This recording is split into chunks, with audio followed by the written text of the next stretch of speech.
En bref, monsieur le maire, dans le nouveau quartier, l'écoquartier, des nouveaux locataires ou propriétaires commencent à s'installer, emménagent dans un quartier encore en travaux, encore en chantier, avec des détritus, de la boue un peu partout. Est-ce que c'est normal ? Oui, c'est un quartier en chantier puisque c'est un quartier en construction qui n'est pas fini. Et donc il continuera, y compris ces chantiers, dans les années futures. Vous reconnaissez comme accueil, on fait mieux. Non, ce que je reconnais pas comme accueil, on fait mieux. C'est surtout, c'est pas forcément agréable d'arriver et de subir les éléments du chantier. D'ailleurs, même inquiétant. Non, parce que c'est pas du tout inquiétant. Il y a des parents qui s'inquiètent pour leurs enfants qui traversent la rue. Ils ont raison de s'inquiéter. Et donc Anne-Laure Pérez, première adjointe et qui est élue référente de ce quartier, suit en direct avec les habitants, d'ailleurs par mail ou SMS avec eux-mêmes. Et nous avons mis en place un feu rouge à la demande des habitants pour favoriser la traversée des enfants. Et nous renforçons la sécurité en demandant à nos ASVP d'être présents. Et nous allons demander aussi à la police de venir aussi pour faire ralentir les véhicules qui sont sur la rue Henri Barbus. Est-ce qu'elle est déjà en zone 30 ? Par exemple, non, ce ne sera pas une zone 30, la rue Henri Barbus ne le sera pas, ce n'est pas possible. Mais les rues dans le quartier ? Par contre, sur les questions de propreté, Anne-Laure Pérez est intervenue auprès de la CEMAG et des investisseurs pour que des bennes soient mises, et elles seront mises, et je crois même qu'elles sont déjà installées. Alors, est-ce que ça va durer encore longtemps, ces travaux ?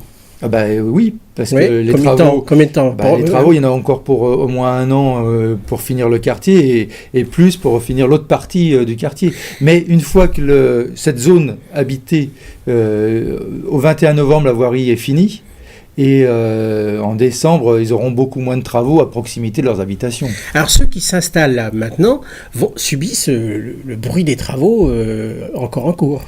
Ils auront des travaux, oui, comme les habitants des 3F subissent malheureusement les travaux de la rénovation. C'est-à-dire qu'on ne peut pas faire de travaux sans avoir un peu de nuisance, malheureusement, je ne sais pas faire. Et c'était un choix de les installer au fur et à mesure et de ne pas attendre que tout soit fini ? C'est une pratique courante. Vous imaginez un grand quartier vide ? Est-ce que ce serait bien, à un moment où il manque de logements, qu'on ait des quartiers et des logements vides aussi longtemps, alors que là, ça permet aussi aux gens de s'installer.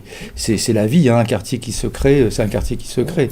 C'est tout l'avantage d'avoir et les inconvénients d'un quartier neuf. Ouais. En même temps, vous comprenez un peu la question, l'inquiétude, notamment en termes de sécurité pour les enfants dans ce quartier, même si vous avez pris des mesures. Nous ferons tout pour lever ces inquiétudes et nous faisons tout. Anne-Laure Pérez, par exemple, est très attentive et passe beaucoup de temps sur le terrain. Alors, monsieur le maire, une autre question. Les conseils d'école maternelle sont, semble-t-il, vous me confirmerez, quasiment toutes pas très satisfaites, ces écoles, des nouveaux horaires, notamment l'heure du déjeuner pour les enfants des écoles maternelles.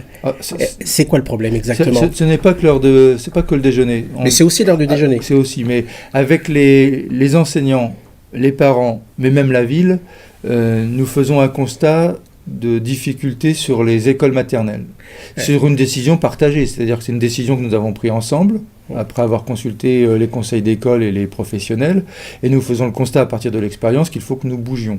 Donc, bouger dans quel sens ? Le problème, c'est lequel ? Il y a plusieurs problèmes. Il y a des problèmes de fatigue d'enfants, et on voudrait repérer avec les professionnels sur quelles sont les raisons de ces fatigues, parce qu'on ne va pas rester sur simplement une impression et prendre des décisions rapides qui ne changeraient pas la donne. Donc un groupe de travail a été mis en place avec l'Éducation nationale, réunissant les enseignants, les parents et la ville de Gennevilliers. Il y a déjà eu 3 réunions où nous essayons de décrypter tout ce qu'il nous faut changer ou bouger pour l'année prochaine pour améliorer la situation. Je vais revenir sur ces réunions qui va rester statique. Je vais revenir sur ces réunions, mais vous avez repéré un problème de fatigue d'enfants, mais il n'y avait pas aussi un problème de déjeuner, d'horaire de déjeuner ? Sur les problèmes d'horaire de déjeuner, la question est de savoir si on applique vraiment ce que l'on avait préconisé dans toutes les écoles, c'est-à-dire avoir 2 services. Et donc un service avec les très petits pour qu'ils mangent à part avec beaucoup plus d'attention sur les très petits et pour les plus grands. Il nous faut aussi voir dans la durée si c'est un phénomène de difficulté dû à la rentrée où les enfants sont très très jeunes, puisque les enfants de 2 ans qui rentrent, il faut qu'ils s'habituent. Le premier mois est le plus compliqué et c'est pour ça que c'est aussi une spécificité de la petite enfance que cette tranche d'âge. Donc de vérifier tout cela. Donc on a beaucoup de travail à mettre en place. Vous avez mis des commissions en place. On avait déjà eu du mal à travailler dans la mise en œuvre de la réforme imposée. Ça semble pas évident, visiblement. Alors, pour ces commissions, l'objectif, c'est que ça change quand ? Notre objectif, c'est de changer à la rentrée prochaine. C'est loin. C'est loin, mais on ne peut pas tout changer. Par exemple, les horaires, il faudrait les repasser au conseil d'école. Si vous vous rendez compte maintenant qu'il y a des problèmes, vous allez attendre encore 6 mois ? Non. La preuve, c'est qu'on met en place, mais moi, pour l'instant, j'ai pas la solution. C'est-à-dire que le groupe de travail, parents, enseignants et ville ne va pas encore donner de réponse et de solution. Donc il faut ce travail si on ne veut pas qu'à la rentrée prochaine, on ait à nouveau une mesure prise et on nous dise un mois après, ça ne va pas. Non, il faut prendre les choses sérieusement. Enfin, le problème des enfants est trop Mais si vous découvrez une piste... Et on bouge tout ce que l'on peut bouger, bien sûr. Au fur et à mesure, sans attendre la solution finale. Mais des solutions d'horaire d'ouverture et de fermeture d'école, par exemple, ne peuvent se prendre qu'à la rentrée prochaine, puisqu'il faut retravailler des concerts... Oui, j'entends, mais les mesures à l'intérieur de ces horaires, si vous en trouvez, bien sûr. On attend à la fin de l'année. On a déjà commencé d'ailleurs. Bon. Et maintenant, on écoute la question d'une jeune habitante. À partir de l'âge de 15 ans, on ne peut plus aller au club ado et on doit aller à la bige. Mais en fait, nous, on ne se sent pas à l'aise parce qu'il n'y a que des garçons à la bige. Donc ça serait bien qu'on peut continuer à aller au club ado ou qu'ils nous fassent un truc pour nous. Pas facile cette question, hein. Dans la structure jeune, la biche c'est une structure jeunesse. Oui. Il y a moins de jeunes filles que dans les structures ados, et donc elle aimerait bien rester dans les structures ados. Sa solution à elle, c'est plutôt que s'arrêter à 15, arrêter à 16, à 17. Qu'est-ce que vous en pensez ? Non, mais c'est très bien qu'une jeune fille revendique la place des jeunes filles dans les structures jeunesse. C'est un souci des équipes du service jeunesse. Il y a des structures où c'est réussi. Moi, en ce moment, je fais le tour des structures jeunesse avec Alexandra d'Alcantara. Nous visitons tout dans chaque quartier, et il y a des lieux où il y a plus de jeunes filles que d'autres. Mais il y a encore un décalage. Et il y a un décalage. Ça fait partie d'actions pédagogiques pour que Comment vous allez vous y prendre ?